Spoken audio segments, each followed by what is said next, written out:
Welcome and নমস্কার সবাইকে আমার চ্যানেল সিপিরিয়াতে। আজ শেয়ার করছি পুরনো একটি রেসিপি, সেটি হলো নারকেল বেগুনের তরকারি। এই রেসিপিটি বেশ সহজ এবং রান্না করতেও বেশি টাইমের দরকার পড়ে না। রেসিপিটি রান্না করতে এখানে নিয়ে নেওয়া হয়েছে একটা বেগুন। এখানে একটা বড় সাইজের বেগুন নেওয়া হয়েছে। বেগুনটাকে নিয়ে ভালোভাবে ধুয়ে এভাবে ডুমো ডুমো করে কেটে নেওয়া হয়েছে। আর এর সাথে নিয়ে নেওয়া হয়েছে একটা ছোট নারকেল। নারকেলটাকে ভালোভাবে কুড়িয়ে নিয়ে রাখা হয়েছে। এই রেসিপিটাতে নারকেলটাকে এভাবে কুড়িয়ে নিয়ে রান্না করলেই সবথেকে ভালো স্বাদ আসে।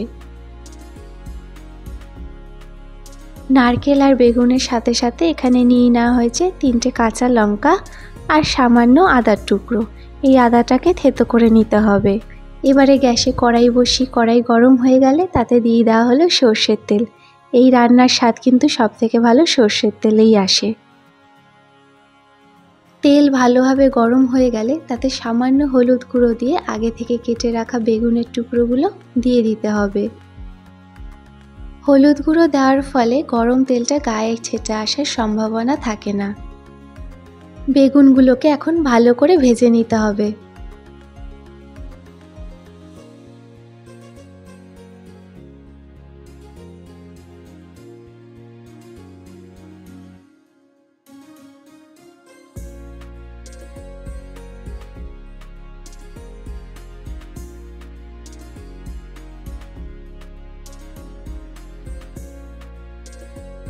বেগুনটা ভালোভাবে ভাজা হয়ে গেছে। এবার এটাকে আলাদা একটা পাত্রে নিয়ে তুলে রাখতে হবে। এবারে আবারও ওই একই কড়াই বসিয়ে তাতে সামান্য সর্ষের তেল ঢেলে দিয়ে দেওয়া হলো সামান্য মেথি ফোড়ন।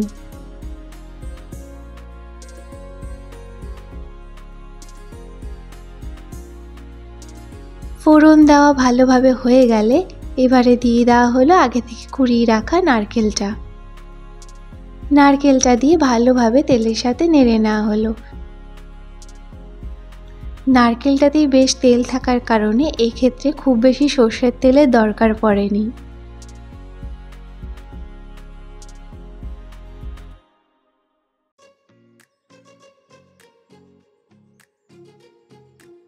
নারকেল কোড়াটা ভালোভাবে নেড়ে নিয়ে এরপর এক এক করে দিয়ে দেওয়া হলো 3টে কাঁচা লঙ্কা, সামান্য ধনে গুঁড়ো, পরিমাণ মতো হলুদ গুঁড়ো আর স্বাদ অনুযায়ী লবণ।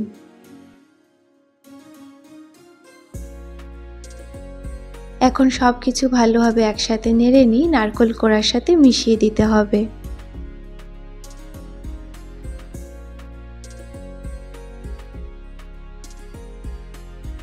নারকেল কোড়াটা কিছুক্ষণ ভালোভাবে মশলাগুলোর সাথে নেড়ে নিয়ে এখন দিয়ে দেওয়া হলো আগে থেকে থেতো করে রাখা আদাটা। এবার এই আদা বাটাটাও ভালো করে নারকেল কোড়ার সাথে মিশিয়ে নিতে হবে।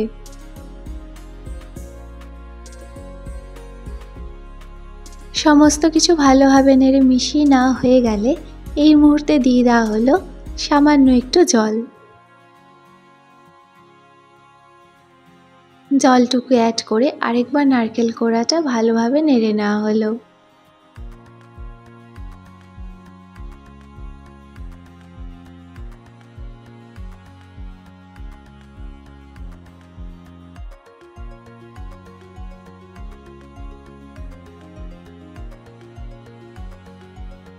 নারকেল কোড়াটাকে ভালোভাবে রান্না করা হয়ে গেছে। এই সময় দিয়ে দিতে হবে আগে থেকে ভেজে রাখা বেগুনটা। নারকেলের মধ্যে বেগুনটা অ্যাড করে সব কিছু আবার ভালোভাবে একবার মিশিয়ে নিতে হবে নেড়ে।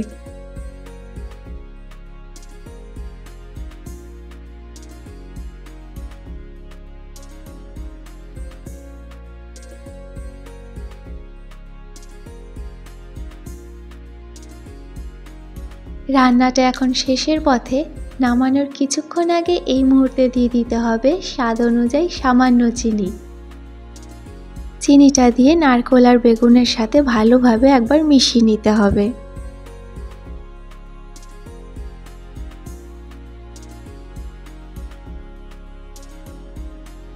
সব কিছু ভালোভাবে মেশানো হয়ে গেলে খুব অল্প সময়ের জন্য কড়াইটাকে ঢেকে দেওয়া হলো।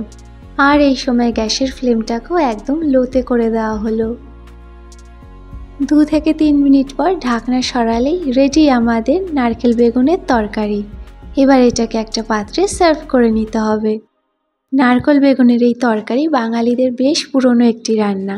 আমার এই রেসিপিটিকে ফলো করে এইভাবে একবার রান্না করে দেখুন, আশা করি আপনাদের সবার ভালো লাগবে। আমার এই ভিডিওটি এত অবধি দেখার জন্য সবাইকে অসংখ্য ধন্যবাদ। যদি আমার এই রেসিপিটিকে ভালো লেগে থাকে তাহলে আমার চ্যানেলটিকে সাবস্ক্রাইব করার এবং লাইক কমেন্ট শেয়ার করে আমার পাশে থাকার অনুরোধ রইল।